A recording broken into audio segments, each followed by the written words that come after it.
자, 우리 18강 학습 목표는 대표적으로 소유권에 대한 물권적 청구권입니다. 우리가 이제 물권적 청구권 이러면 이제 여러 가지 각도에서 우리가 봐야죠. 하나는 뭡니까? 자, 물건은 크게 뭐예요? 크게 두 가지로 나눠지죠. 크게는 이제 뭐 전탈은 8종류가 되겠죠. 자, 물건은 8종류라서 두 가지 편제로 나눠진데 하나는 뭐예요? 점유권이라고 말씀을 드렸고요. 하나는 여기에 대해서 본권이라고 말씀드렸어요. 그러면 점유권이란 지배하는 현실적인 권리고 본권이라는 것은 뭡니까? 본권이라는 것은 자, 지배할 수 있는 관념적인 권리라고 말씀을 드렸어요. 그러면 여기에 대해서 우리가 여기에서 덧붙인 다음에 이제 물권적 청구권이라는 게 탄생하게 되는 겁니다. 물권적 청구권이죠. 그러면 점유권에 대한 물권적 청구권 이게 이제 우리 전전 시간에 우리가 뭐예요? 대표적으로 점유보호 청구권에서 우리가 보게 되었죠. 점유보호 청구권. 자, 점유보호 청구권은 몇 종류가 되어 있다고 그랬어요. 자, 대표적으로 이제 반환 청구권이라는 게 있어요. 반환. 반환은 뭐예요? 침탈이라고 그랬죠. 침탈. 여기에 대해서 방해 제거 청구권이 있고 방해 예방 청구권이 있다라는 겁니다. 그럼 여기에 대해서 본권에 기한 물권적 청구권이라는 게 있어요. 그럼 본권에 기한 물권적 청구권에 대표적으로 소유권에 기한 물권적 청구권이 있죠. 그럼 소유권이라는 것은 대표적으로 관념적인 권리로서 대표적으로 본권에 기한 물권적 청구권에 해당되죠. 여기에 대해서 물권의 특성을 우리가 살펴봤습니다. 대표적으로 이제 배타성이라는 게 있고 바로 절대성이라는 게 있어. 그럼 배타성과 절대성의 관계는 뭡니까? 대표적으로 이런 측면에서 우리가 봤죠. 대표적으로 뭘 봤습니까? 배타성 그러면 우선 배타성 하면 대표적으로 이제 공시의 원칙이라는 게 있어요. 공시의 원칙 그렇죠. 공시의 원칙. 자, 공시의 원칙이라는 게 있고요. 여기에 대해서 배타성은 또 하나 뭐가 있어요? 바로 일물일건주의라는 게 있죠. 그래서 일물일건주의. 자, 절대성이라는 것은 대표적으로 이제 우선적 효력이라는 게 있어. 우선적 효력. 그 다음에 이제 물권적 청구권이라는 게 있어요. 그래서 물권적 청구권, 물권적 청구권 기억해 두셔야 됩니다. 여기에 대해서 문제 물권적 청구권이다. 그러면 여기에서 우리가 반드시 해올 거 배타성 그러면 공시의 원칙 일물일건주의요. 절대성 그러면 대표적으로 우선적 효력과 물권적 청구권이라는 거. 여기에서 물권적 청구권. 이 물권적 청구권은 결론적으로 본권의 물권적 청구권이 이제 탄생하게 되고 거기에 대해서 이제 소유권에 기한 물권적 청구권이 탄생하게 됩니다. 그래서 이번 학습 18강 학습 목표는 소유권에 기한 물권적 청구권은 사례와 조문으로서 반드시 숙지해 줘야 된다라는 것. 그래서 우리가 여기서는 우리의 소유권에서 대표적으로 소유권에 기한 물권적 청구권은 대표적으로 사례 문제로 나올 수가 있다라는 것. 그러면 사례와 관련돼서 우리가 기억해두고 특히 조문에 대해서 한번 두 개 조문을 반드시 숙지해달라는 것. 그래서 물권적 청구권은 별표가 3개짜리가 됩니다. 여기에서 대표적으로 우리 물권적 청구권은 몇 종류가 있다? 3종류가 있다. 여기에 대해서 반환 청구권이라는 게 있고요. 소유물의 방해 제거 청구권이 있고 소유물의 방해 예방 청구권이 있다. 물권적 청구권으로서 대표적으로 우리가 고의가시를 요하지 않는다. 그거는 학습 목표를 깔고 들어가셔야 돼요. 그래서 소유물 반환 청구권, 소유물 방해 제거 청구권, 소유물 방해 예방 청구권. 이거는 우리 소유권에서 우리가 사례 문제로 반드시 기억해달라는 게 지론입니다.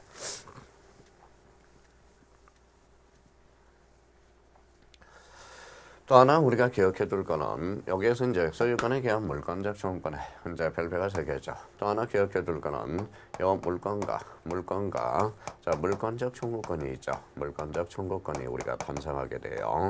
자 물권이라는 것은 돈은 주다. 그러면 요 물권적 청구는 종의 관계가 또 형성이 돼요. 우리가 우리 17강에서 대표적으로 어떠한 측면에서 봤어요? 소유권과 상인 관계에 대해서 봤습니다. 소유권이라는 것은 주고 상인 관계는 종의 관계죠. 그러면 물권과 물권적 청구권의 관계도 바로 주와 종의 관계가 형성되고 있다라는 거. 그러면 물권적 청구권만 분리양도할 수 없다라고 우리가 배웠고요. 대표적으로 여기에서 종이라는 것은 그러면 이 물권적 청구권에서 깜빡 착각하기 쉬운 게 하나가 있어요. 그게 대표적으로 뭘까요? 물권적 청구권은 강행 규정처럼 느껴지지만 대표적으로 강행 규정이 아니라 영어는 대표적인 임의 규정이라는 걸 착상해 둘 필요가 있어요. 그러면 자 소유권에 기한 물권적 청구권. 자 그러면 우리가 살펴보도록 하죠. 그래서 일단은 물권적 청구권은 뭡니까? 강행 규정이 아니라 임의 규정이다. 한번 생각해 둬야 돼요. 자, 물권적 청구권과 관련돼서 자, 물권은 아까 뭐라 그랬어요? 대표적으로 절대성이라는 게 나와요. 절대성에서 대표적으로 우선적 효력과 뭐가 나온다? 물권적 청구권이라는 게 탄생한다. 그러면 물건의 내용과 실현이 방해되는 경우, 그러면 우리 물건이라는 것은 배타성 때문에 쌍칼을 우리가 채워줘야 돼. 그 쌍칼이 바로 대표적으로 우선적 효력과 물건적 청구권이라는 거예요. 그러면 물건의 내용과 실현이 방해받는 경우에 물건의 일반적 효력으로서 물건적 청구권이 발생한다. 따라서 소유권의 내용의 실현이 방해받는 경우 소유권에 대한 물건적 청구권이 인정되고 있다. 자, 유형으로서는 아까 세 종류가 있다고 그랬죠. 소유물 반환 청구권, 그 다음에 소유물 방해 제거 청구권, 소유물 방해 예방 청구권이라는 겁니다. 그럼 대표적으로 이제 우리 요 소유물 반환 청구권과 소유물 방해 제거 청구권과 소유물 방해 예방 청구권 세 가지 중에서 이거는 뭐라고 그래요? 본건에 대한 물건적 청구권이라는 거 세 가지 유형을 하고 있다라는 거. 그러면 물건적 청구권, 소유권에 대한 물건적 청구권의 의와 관련돼서는 우리 기본서에 그걸 정리를 해놨어요. 그 의미를 우리가 따온 거고요. 자, 유형에 대해서는 몇 종류다? 세 가지 유형이 있다. 그 정도 의미만 확인해 주시면 될 것 같습니다. 자, 대표적으로 이제 우리 대표적으로 소유물 반환 청구권에서 요건 반드시 우리가 여기 물권적 청구권에 대해서는 우리가 외울 게 하나가 있어요. 청구권자입니다. 대표적으로 소유자죠. 소유자. 요거 반드시 기억해 둬야 돼요. 소유자다. 소유자가 바로 형사할 수 있죠. 자, 소유자는 법적인 의미에서 소유자를 말한다. 소유자에 해당하는지 문제되는 경우는 다음과 같다. 그래서 이걸 우리가 이런 게 물권적 청구권의 사례 문제로 나올 때 우리가 대비해 줄 게 있다라는 거예요. 그러면 미등기 매수인은 모두 소유자에 해당되지 않습니다. 우리 민법 186조에 대해서는 법률에 의한 물권 변동 뭐 해야 물권 변동이 발생하죠. 바로 등기해야죠. 그렇다면 미등기 매수인에 대해서 요거는 소유자에 해당하지 않습니다. 그러면 결론적으로 미등기 매수인은 소유물에 관한 청구권을 행사할 수 없게 되는 거죠. 자, 명의신탁의 경우는 원칙적으로 신탁자가 소유자가 된다. 신탁자가 소유자가 돼요. 그러면 원칙 명의신탁에서는 원칙적으로 신탁자가 소유자가 된다면 여기에서 우리가 기억해 둘 거는 자, 신탁자는 또 뭐라고 그랬어요? 신탁자와 수탁자의 관계에서 우리가 꼭 확인해 줄 거는 신탁자는 바로 소유 의사가 있죠. 대표적인 얘는 자주 점유가 됩니다. 자, 그러면 여기에 대해서 우리 수탁자는 무슨 점유가 돼요? 대표적인 타주 점유자가 되죠. 그러면 타주 점유자란 그러면 결론적으로 소유 의사 없는 게 바로 타주 점유죠. 그러면 신탁자는 자주 점유로서 그러면 자기가 소유 의사를 가지고 하는 거죠. 그러면 결론적으로 대내적 관계의 소유권자는 누가 된다? 바로 신탁자가 돼. 수탁자라는 것은 대외적 관계에서 소유권자는 누가 된다? 수탁자가 되죠. 그 기여로 수탁자가 제3자한테 팔았다. 그럼 제3자는 선의 악이 불문하고 소유권을 취득할 수 있다. 이렇게 연결이 되기 시작한다. 그러면 이 관계에서 다시 한번 머릿속에 기억해 두셔야 되고요. 그러면 명의신탁의 경우는 원칙적으로 뭐예요? 신탁자가 바로 소유자가 된다라는 것. 자, 양도담보의 경우는 동산에서는 수탁자가 소유자가 되지만 부동산에는 가등기 담보 사주 이항에 관련해서 확실히 나눈다라는 거. 자, 여기에서 이제 양도담보라는 게 선생님 양도담보가 뭡니까? 양도담보의 의미를 한번 잡아두자고요. 그럼 양도담보와 대표적으로 매도담보의 관계는 어떻게 형성되고 있는지 거기 한번 봅시다. 양도담보는 이런 거겠죠. 자, 채권자라는 게 있어요. 채권자 갑이라는 사람이 하나 있습니다. 자, 채권자가 뭡니까? 채무자한테 뭐예요? 자, 1억을 꿔주면서 어립니다. 자, 채무자야. 채권자가 채무자한테 이렇게 하게 합니다. 자, 채무자야. 나한테 1억을 꿔주겠는데 세상은 공짜가 없단다. 왜? 그러면 너는 저번에도 나를 속였고 이번에도 또 속일 줄 모르니까 채무자 네 집이 하나가 있지. 그렇지? 난 이 집에 대해서 나한테 이렇게 뭐다 일단 등기를 좀 해달라. 이게 바로 가담보 가등기가 되는 거죠. 자, 그러면 이때 뭡니까? 등기가 채권자한테 넘어간 겁니다. 일단은 이 사람은 채무자가 직접 하는 거죠. 그래서 요 뭐의 집이 등기가 양도된 거예요. 그래서 양도담보라고 그래. 그러면 결론적으로 요 양도담보에 대해서는 채무자가 일단 점유하고 있다라는 걸 확인할 수가 있고요. 그러면 등기상으로는 누가 되는 거죠? 바로 대표적인 채권자가 된다라는 겁니다. 만약에 돈을 안 갚으면 뭐예요? 돈을 안 갚으면 채무자가 꿀꺽 삼킬 수 있죠. 근데 만약에 여기에 대해서 봅시다. 1억이고 요 집이 3억짜리예요. 그러면 요 3억짜리인데 이자가 뭐죠? 5천이 붙었어. 그러면 1억 5천이고 요거는 3억이야. 그러면 결론적으로 여기에 대해서 크죠. 그러면 나중에 이제 청산 절차를 거치라는 거예요. 너는 1억 5천만 가져가고 얘한테 채무자한테 1억 5천을 넘겨줘라. 그게 대표적인 양도담보가 됩니다. 양도담보. 대표적인 요거는 가등기 담보에 관한 적용이 있다라는 거예요. 매도담보가 뭐냐? 자, 매도담보에 대해서는 우리가 나중에 이제 채권법에서 이제 배우게 돼. 계약법에서. 갑이 집 한 채가 있어요. 을한테. 자, 을한테 팝니다. 팔고 자, 팝니다. 그러면 대표적으로 소유권 이전 등기해서 나중에 되돌려 파는 거, 되돌려 사는 게 이게 대표적인 한매라고 그래요. 한매. 그러면 이 사람은 결정으로 매도인이 되고 이 사람은 매수인이야. 팔았다 나중에 되돌려 사는 게 이게 바로 한매 특약 등기가 됩니다. 그러면 결론적으로 그러면 매도인과 매수인의 관계에서 공통점은 매야. 그러면 매. 그래서 한매 특약을 뭐라고 그래요? 한매권을 대표적인 매도 담보라고 그러는 겁니다. 그러면 양도 담보와 매도 담보는 일단 의미가 완전히 다른 의미라는 걸 확인할 줄 필요가 있어요. 그래서 대표적으로 요 시와 관련돼서 그러면 시와 관련돼서 대표적으로 학설이 나누고 있다라는 걸 확인할 수가 있고요.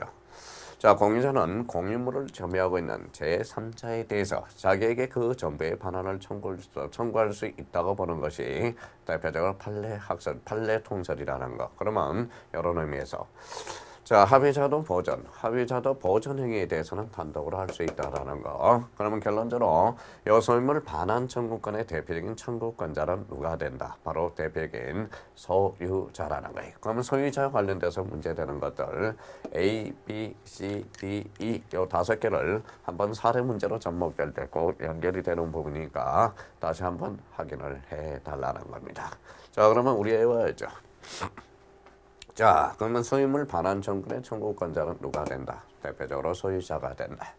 여기에 대해서 그러면 상대방은 누가 되느냐? 자, 점유자가 그 물건을 점유할 권리가 있을 때 반환을 뭐다 거부할 수 있다. 이때 점유할 권리가 있을 때 이게 바로 뭐래? 우리가 배운 근언이라는 거야. 근언이라는 것은 뭐라고 그랬어요?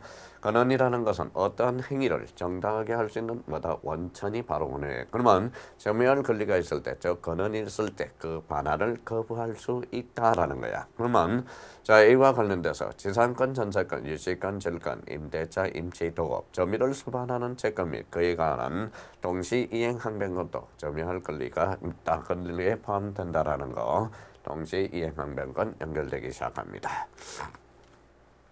자, 그럼 미등기 매수인도 매도인에 대한 관계에서는 목적물을 점유할 권리를 가진다. 우리 매도인과 매수인의 관계에서는 우리가 대표적으로 미등기 매수인도 매도인이 일단 팔았죠. 그럼 미등기 매수인도 매도인과 매수인 관계에서는 내가 샀으니까 등기는 아직 갖추지는 않았지만 그 목적물을 점유할 권리는 가진다라는 겁니다. 자, 여기에 대해서 취득시효 완성자도 마찬가지예요. 그 소유에 대한 관계에서 점유할 권리를 가진다. 그래서 대표적으로 우리 청구권자와 상대방 요 3가지 측면에서 상대방 3개에 대해서 한번 확인을 해달라는 거. 그러면 소유물 반환 청구권과 관련돼서 청구권자. 그래서 우리 물권적 청구권에 뭐예요? 물권적 청구권의 청구권자와 상대방의 관계를 우리가 한번 따져놓으라고 그랬죠. 물권적 청구권의 청구권자는 뭐예요? 바로 누구예요? 바로 현재 점유를 침해받은 자가 되는 거죠. 그래서 자, 그런 측면에서 본다면 우리 이미 물권적 청구권에 대해서는 이미 여러 가지 각도에서 우리가 미리 한번 배워봤죠. 그래서 소유물 반환 청구권, 청구권자, 상대방 A, B, C, D, E 요 5개. 그러면 상대방과 관련돼서도 3가지 측면에서 기억해 줄 필요가 있다라는 거.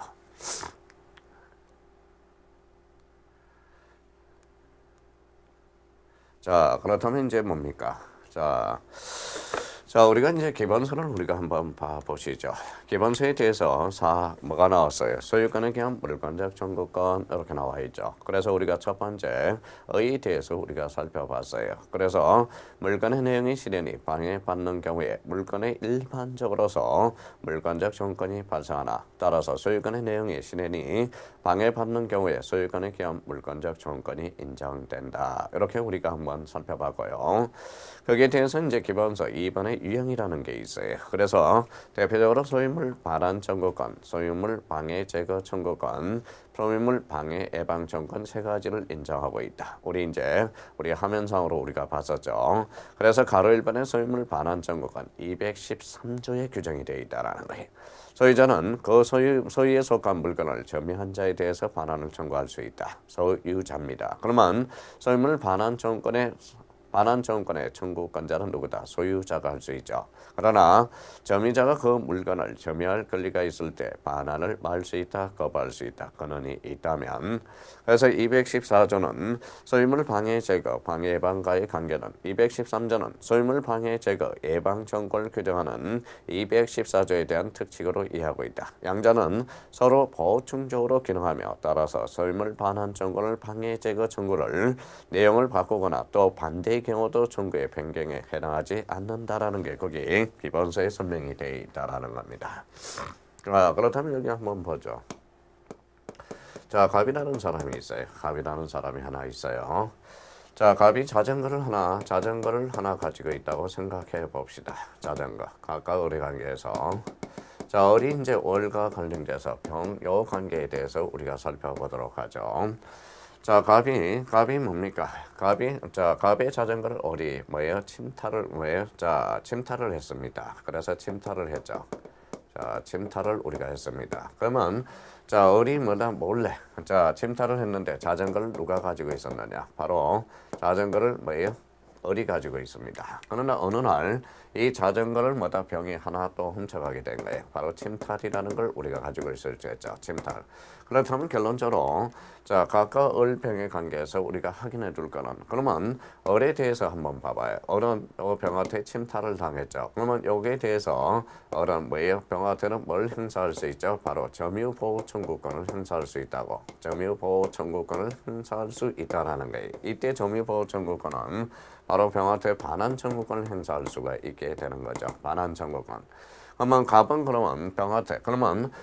병한테 뭘 청구할 수 있느냐? 바로 이 자전거의 주인은 뭡니까? 바로 주인은 갑이 되죠. 그러면 이 갑이라는 사람은 대표적으로 뭡니까? 본권을 가지고 있어요. 그래서 대표적으로 본권에 기한, 병권에 기한, 자, 물권적 청구권을 행사할 수 있다라는 거예요. 누가 행사할 수 있죠? 병에 대해서. 그러면 이 본권이라는 것은 뭐냐? 대표적으로 소유권에 기해서 반환 청구권을 행사하게 되는 거죠. 그러면 자, 여기에 보면 갑의 자전거. 그러면 여기에 대해서 갑이 병한테 행사한 것은 이 자전거의 소유자는 누가 된다? 갑이 되는 겁니다. 그러면 갑은 병한테 직접적으로 본권에 경권은 기한 물권적 행무권, 즉 소유물 반환 청구권을 행사하게 되는 관계, 요 관계. 그러면 결론적으로 갑을 병, 요 관계에서 우리 점유보호 청구권과 결론적으로 본권에 기한, 즉 소유권에 기한 반환 청구권을 행사할 수 있는 요 관계가 형성되고 있는 가장 전형적인 사례라고 말씀을 드렸습니다. 요 관계를 우리 머릿속에 기억해 둘 필요가 있어요. 자, 그러면 이번에 요건으로 간다면 아까 청구권자는 뭐라고 그랬어요? 소유자라고 그랬어. 그래서 대표적으로 미등기 매수인은 소유자에 해당하지 않는다. 자, 그러면 명의신탁의 경우는 원칙적으로 신탁자가 소유자가 되며 양도담보의 경우 양도담보와 매도담보는 다르다고 말씀을 드렸고요. 공인자는 공유물을 점유하고 있는 제3자에 대해서 자기에게 전부의 반환을 청구할 수 있다고 보는 것이 판례 통상. 아까 봤죠. 자, 합의자도 보전행위는 단독으로 할 수 있다라는 거. 그러면 상대방과 관련돼서 점유자가 그 물건을 점유할 권리가 있을 때 반환을 거부할 수 있다. 213조와 관련돼서 우리가 확인해 두시면 되고요. 자, 그렇다면 거기에 대한 효과가 있죠. 효과에 대해서 우리 보죠. 요건이 충족되면 소유자는 점유자에 대해서 물건의 반환을 청구할 수 있으며 그 행사 기간의 제한은 없습니다. 소유권은 모선성이 있기 때문에 대표적으로 항구성이 있다고 말씀을 드렸고요. 반환은 단순히 소유자의 수거 인용하는 데 그치는 것이 아니라 적극적으로 물건의 점유를 소유자에게 이전할 것을 말한다. 그 반환 비용은 당연히 점유자가 부담하게 되겠죠. 그래서 대표적으로 이런 의미가 형성되고 있고요. 자, 이번에 소유물 방해 제거입니다. 이번에 방해 제거 청구권이야. 214조 전문이 나와 있어요. 소유자는 소유물을 방해하는 자에 대해서 방해 제거를 청구할 수 있다. 요 214조 법문가가 전문이에서요. 그러면 방해란 이 방해에 대해서 밑줄을 다 끊어라는 거예요. 방해란 점유의 방법으로 소유권의 내용이 타인의 개입에 의해 실현되지 못하고 있는 상태를 말한다. 방해 타인의 토지에 운송전선을 설치하거나 치수공을 설치하여 지하수를 과도하게 치수하는 경우 그 방해는 이미 과거에 종결된 것이어도 안 되며 현재 계속되고 있어야 된다. 그 포인트 잡아요. 현재 계속되고 있어야 된다는 거. 이미 과거에 종결되었다면 그거는 방해받고 있는 게 아니죠. 그래서 방해의 의미는 현재도 계속적으로 가야 된다는 거. 효과에 대해서는 소유자는 소유권을 방해하는 자에 대해서 방해의 제거를 청구할 수 있다. 그렇게 연결이 돼요. 자, 물건의 행사가 제한되는 경우 그 제한의 범위 내에서 이 청구권은 인정되지 않는다. 대표적으로 무슨 관계가 있다? 상린 관계의 규정이 있다라는 겁니다. 이런 의미가 되고요. 이 관계와 관련돼서 우리가 기억해 둘 거. 자, 대표적인 판례를 한번 보시죠.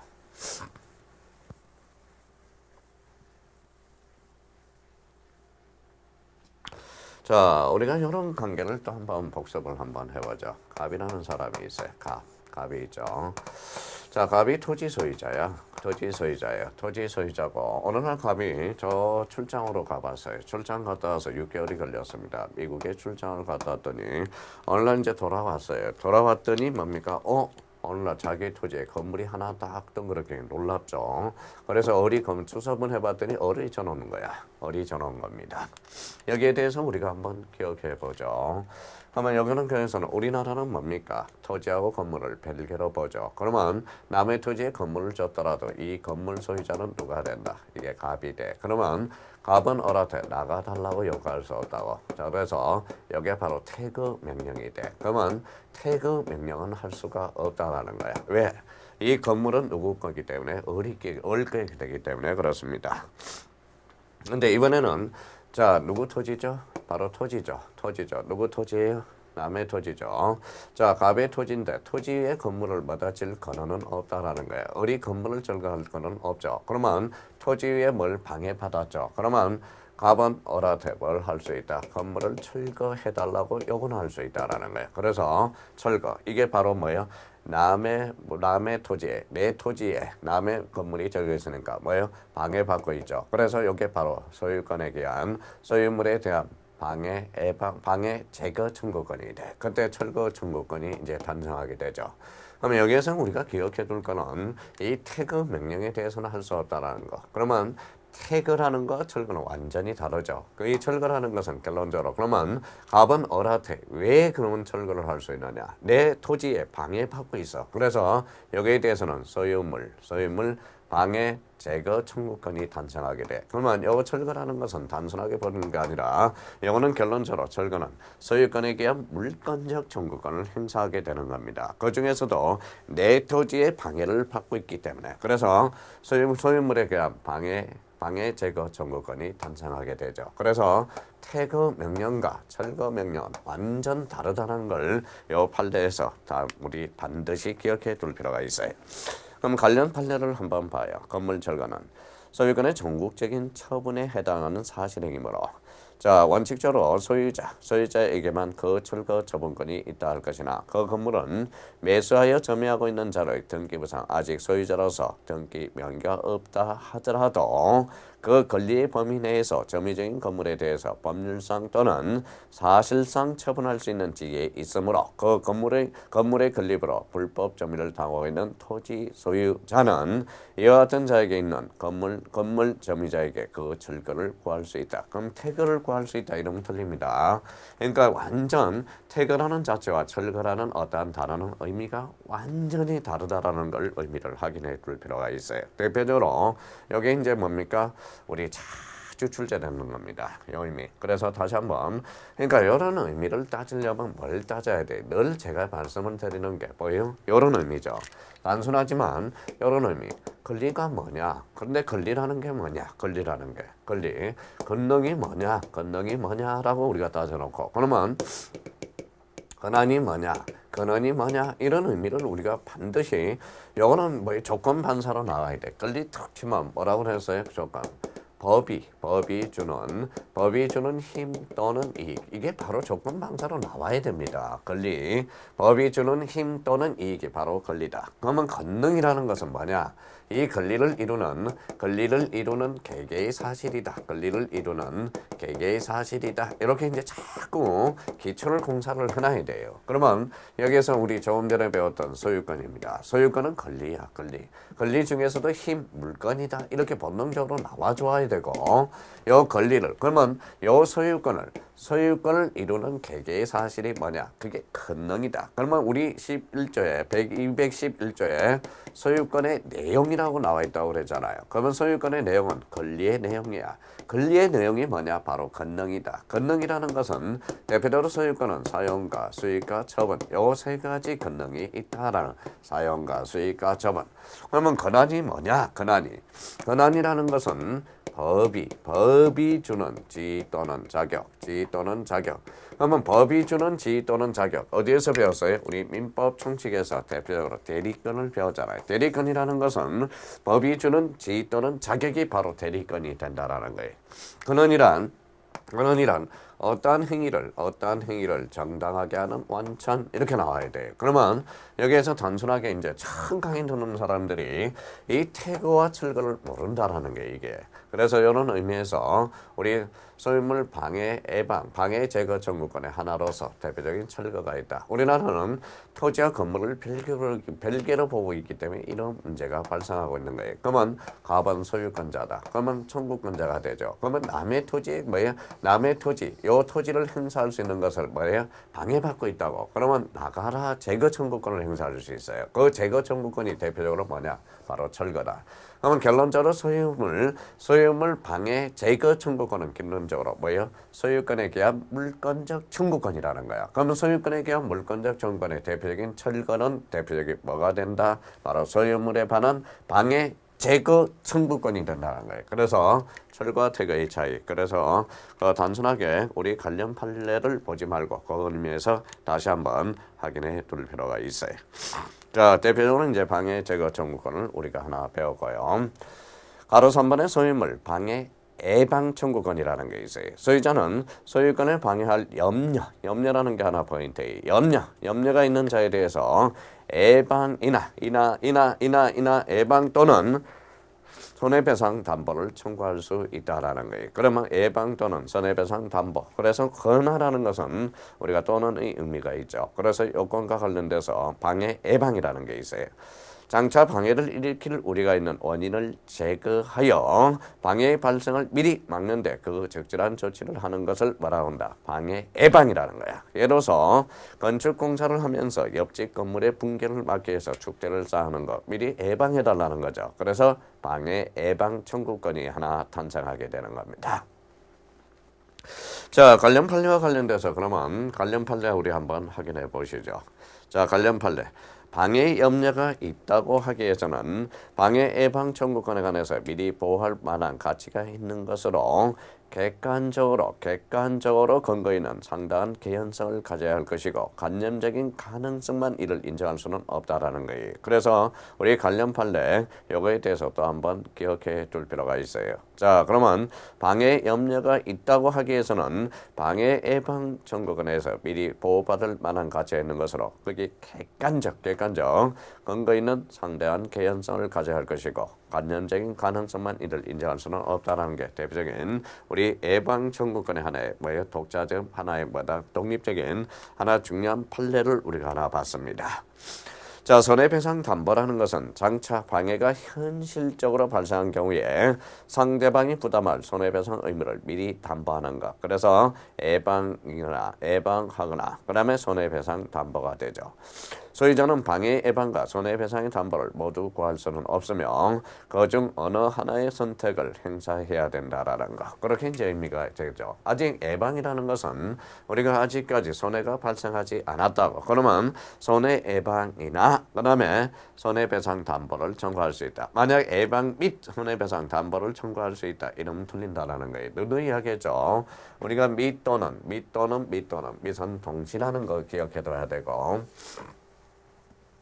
여기에 비해서 우리 또는 오하라고 그랬죠. 거나 그렇죠. 거나.